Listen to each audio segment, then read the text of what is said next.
RMN. Tuloy sa mga balita namin ngayong umaga, may pa rin ang inyong mga kasama. Ako si Weng de la Peña. Ako po si Buddy Obera. Sa Maynila tayo, kinilala na ho ang bangkay ng isang lalaking sinapchap at itinapon sa Sampaloc, Maynila. At ang biktima ay nakilala ngang si Mark Reo Abesamis, 32 anyos, dating call center agent na residente ng Novaliches, Quezon City. Yun nga't sa salaysay ng misis niyang si Thea Abesamis, 30 anyos, unang may pagkita ang kanyang mister sa isang George Martinez sa Aurora Boulevard, Cubao, Quezon City para sa isang business meeting. Bukod dito ay nakipagkita rin naman sa isang Agnes, ang biktima. Kahapon ng umaga ay natagpuan ang kanyang bangkay na nakasilid pa sa black plastic bag na walang ulot, putol ho yung dalawang binti. Iniimbestigahan ng pulis ang kung may kaugnayan nga ba ang dalawa sa krimen. Samantala, ang kriminalidad dyan sa Baclaran pinatututukan ng NCRPO. May balita si Joyce Sadra. Joyce, iradyo mo! Mahigpit ang hamon ni NCRPO Director Chief Superintendent Marcelo Garbo Jr. sa kanyang mga tauhan na nakakasakop sa Baclaran na pababain ang kriminalidad sa lugar. Ayon kay Garbo, kahit sinong magpunta sa Baclaran ay kabado at hindi may aalis sa kanilang isipan na posibleng ma-hold up din sila. Ito ay dahil marami anyang tao doon ang hindi maayos ang pananamit at nakakatakot ang itsura. Ayon kay Garbo, ang mga ganitong bagay ang siyang magiging hamon sa mga pulis kung paano nila mareresolbahin ang kriminalidad sa Baclaran na itinuturing na isa sa 5 hotspots sa kriminalidad sa Metro Manila. Kasama mo sa NCRPO para sa DCXL 558, Joyce Adra, Tatak RMN. Yung plaka naman ng motorsiklong ginamit sa pananambang sa negosyanteng si Cristina Dicena ay peke pala. Kasama natin sa balita, may report si Silvestre Labay. Silvestre, iradyo mo.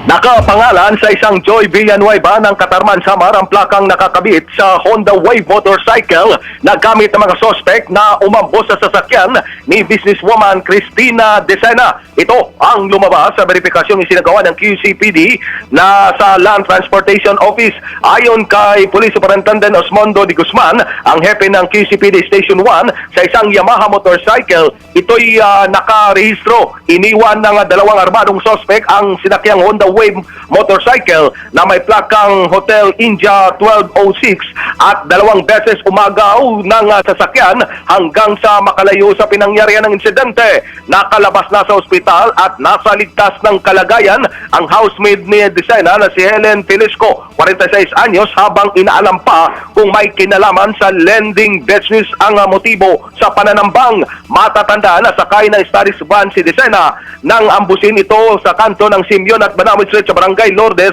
Quezon City. Dakong 1:00 ng hapon kahapon, kaagad nakataka si Dicena at nagtango sa sangay ng Welcome Builders habang sugatan naman ang kasambahay nitong si Felisco. Para makatakas sila, binangga ng driver na anak ni Dicena ang motorsiklo ng mga sospek na nasira, kaya't umagaw ang mga ito ng isang motorsiklo na kanilang ginamit papatakas.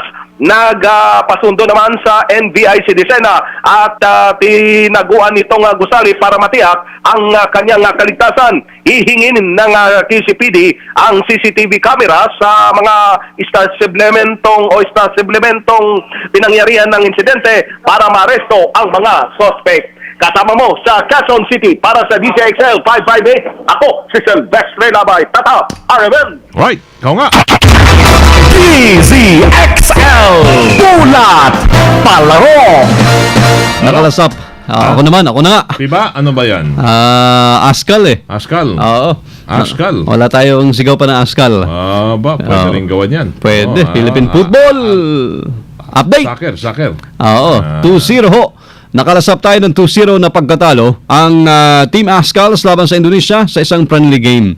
Ang exhibition game ay friendly lang. Ano bang seryosong laro? Wala pa yata eh. Sinagawa si Jampak Manahan Stadium sa Surakarta, Indonesia. Ang unang pagharap ito ng Askal at Indonesia simula noong 2010. Noong nakarang taon, nawin sa 2-2 na draw ang laban ng 2 koponan na isinagawa naman sa Rizal Memorial Stadium dito sa atin.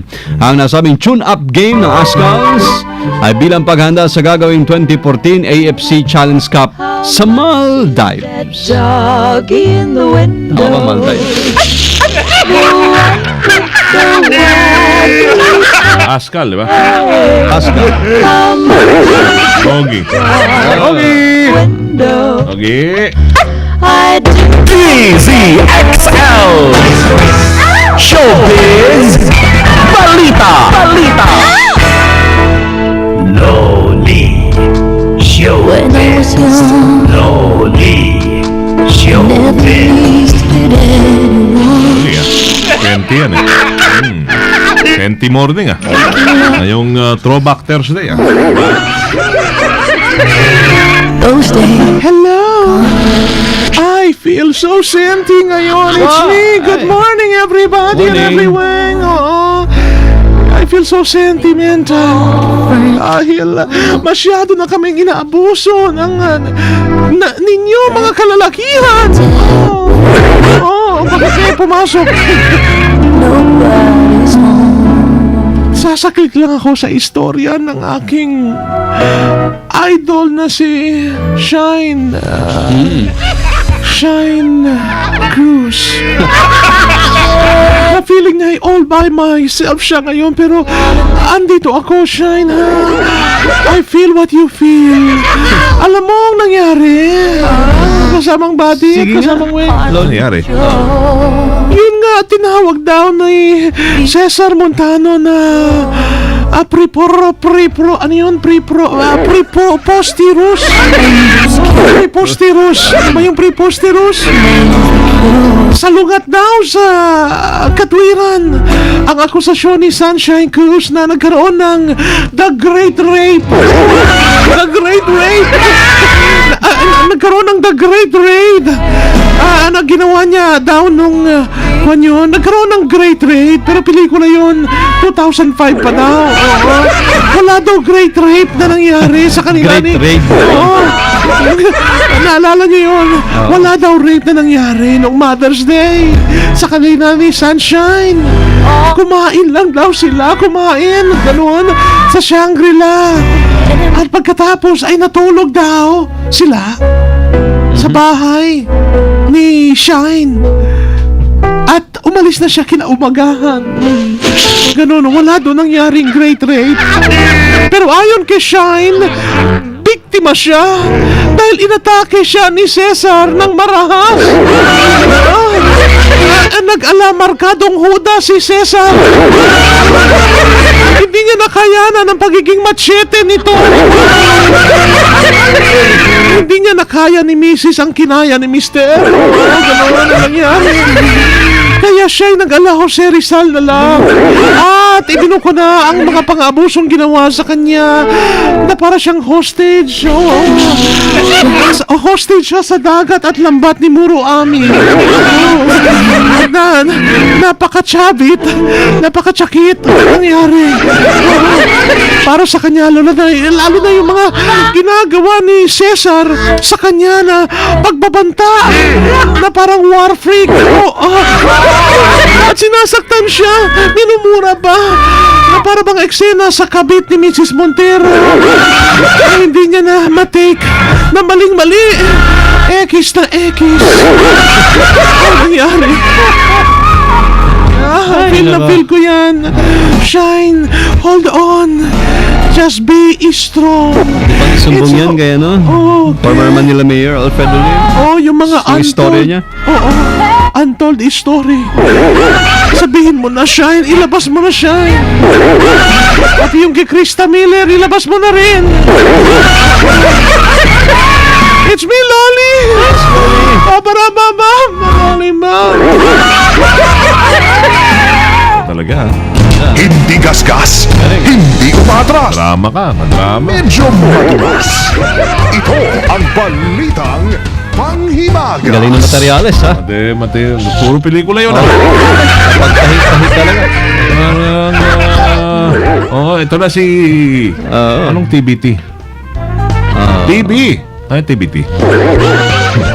Si Pebi. Hi, baby. Pero Kuti Sunshine Cruz din to eh. Wala kang mikropono. Magandang umaga mga kasama. Ciao, Shanghao. Di ba tinatanong mo yung TBT? Oo. Ano ata yan eh? Throwback Thursday. Ayun. Kasi di ba Yung Thursday? sinabi ko kanina. Galing, Throwback galing. Thursday. Oo nga. Tapos Throwback Tuesday din yan. Throwback Pwede, Thursday. pwede, rin. pwede. Bukas, Friday. Flashback Friday ata. Wow. ganun FM mga- talaga. Oh. Para naman po sa Twitter sa- yan, di ba? Twitter. Oo, tsaka sa Facebook. Diba? Para naman po sa balitang panghimagas, catfighting. Para lang ba talaga sa mga eskandalosa? Ano yan? Catfighting. Catfighting. Away po sa... Away, oo. Oo. Sa Amerika, kinikilala na bilang isang professional sport ang catfighting o ang pisikal na pakikipag-away ng kapwa babae. Pero ang kinaibahin nito sa traditional na wrestling ay pagsasabunot, pagkamot ng mata ng kalaban at pananampal ang gagawing upang makaganti sa kaaway. Ayon naman sa founder na si Otto Luciano, may sexy choreography din ito para maiba naman ang dating ng sport. Naka-costume din ang mga ito para mas may drama ang awayan. Kinlaro naman ni Luciano na bagamat agresibo ang dalawang catfighters ay hindi ito kabayolente tulad ng nasa wrestling dahil walang suntukan at sirita ng dugo sa nabanggit na kinikilalang pinakabagong professional sport. Ayan mga kasama. At fighting. Ayos siya. No? Daming manonood dyan. Oo. Wag, gusto mo gawin yan? Manonood Buddy? lang ako sa ringside. At fight. Ano yan? Babae. Babae to babae. Beach volleyball ng mga babae. Dati, boxing lang. Di ba? Oo. Ayun. Ngayon, catfight na. Catfighting. At yan po ang balitang panghimagas. DZXL Sinwon Chongsen Washer Phoebe Tatak Armen. DZXL Ulat Trapiko. Thanks, baby. Ito nung bata, mahilig manood ng mga pusang nag-aaway. Yan, dati. Diba? Doon sa bintana nila. Doon sa bintana, medyo may bubong sa ilalim. Yun. Sa bubungan. Oo. May bubungan kasi may kwan pa. Oo, tama. Diba? Nasa second floor Nasa siya. second floor siya. Rambo, naalala mo yun? Oo. Diba? Ayan, oo. Mahilig ka na nanonood ka ng mga pusa na nag-aaway lang. Pag nag-aagawan sa buto ng isda. Oo. Diba?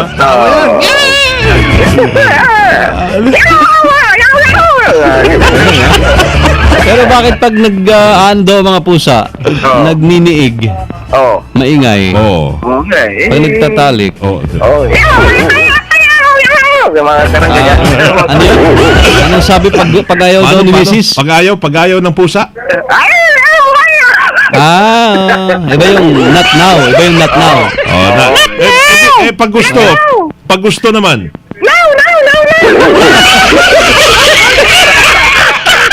Dapat kasi ganun eh. Pusa yan, ha? May mensahe. Ganyan ang may mensahe. Oo, kasi Meron pa silang alagang kambing. Yung kambing, paano?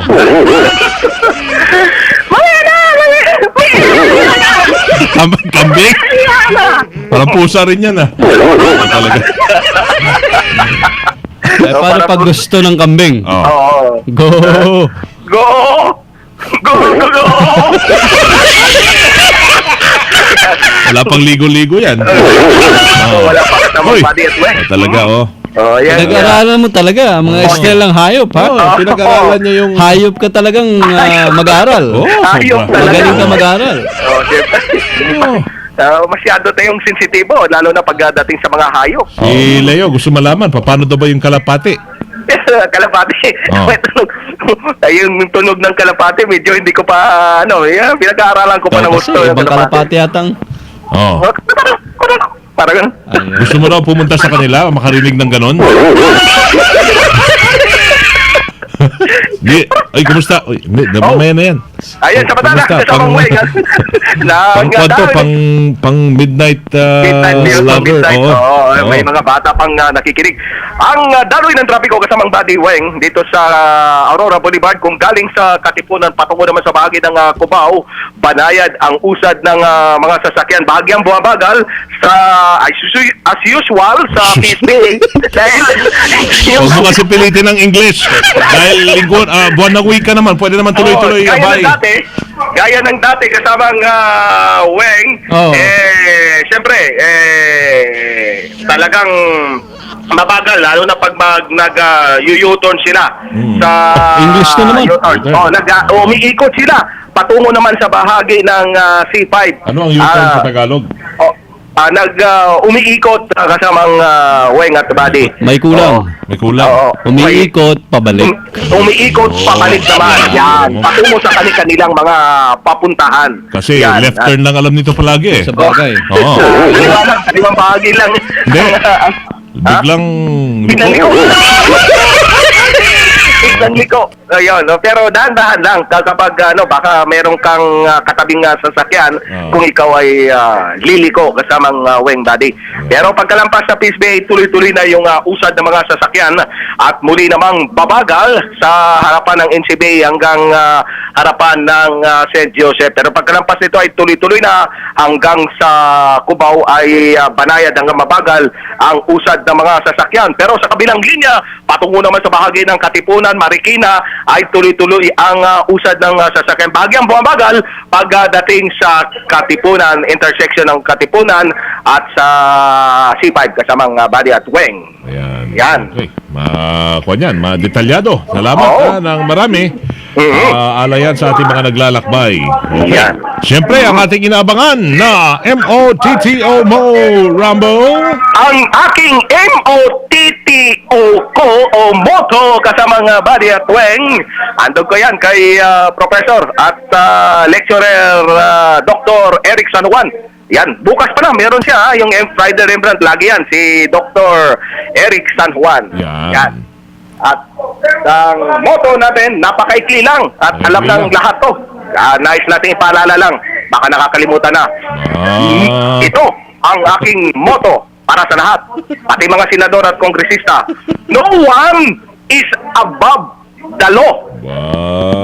Sabi? Yun.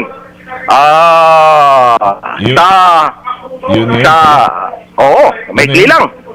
Parang nahirapan ka maghanap nun, ha? Oo. Napakahirap hanapin tong Parang- motto ko, MOTTO ko. Parang walang Pero nag-donate pala... Oo. Para Paano po ba ang kahulugan yan sa wikang ang aking Pilipino? kahulugan sa wikang Pilipino, ito'y aking kahulugan at kahulugan din ni Bal Gonzales Aha. at ni Jimmy Mendoza daw. Kahulugan niya ito. Magtago ka man na magtago, hahanapin ka pa rin at ikukulong sa iyong kasalanan dahil walang sino man makatatakas sa kamay ng batas na Poles. Sabi ko na. Ayan, napupulis ka na ngayon eh.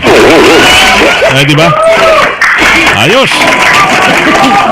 May hidden... Thank you. Thank you. Thank you. Galing, ha? Thank you. Ang daming Oy, humahanga. yung supply... Ayan. Yung Ah. supply mo raw ng uling. Dumating na. Oh, ayan na. Ayan na. Ayan na, kasamang... Alin? Nako na. Oh. Ano nangyayari sa atin? Oh, yun. Wala. Patay. Kasama mo. Mukhang sinabotahe tayo ng uling ah. Oo nga. Para...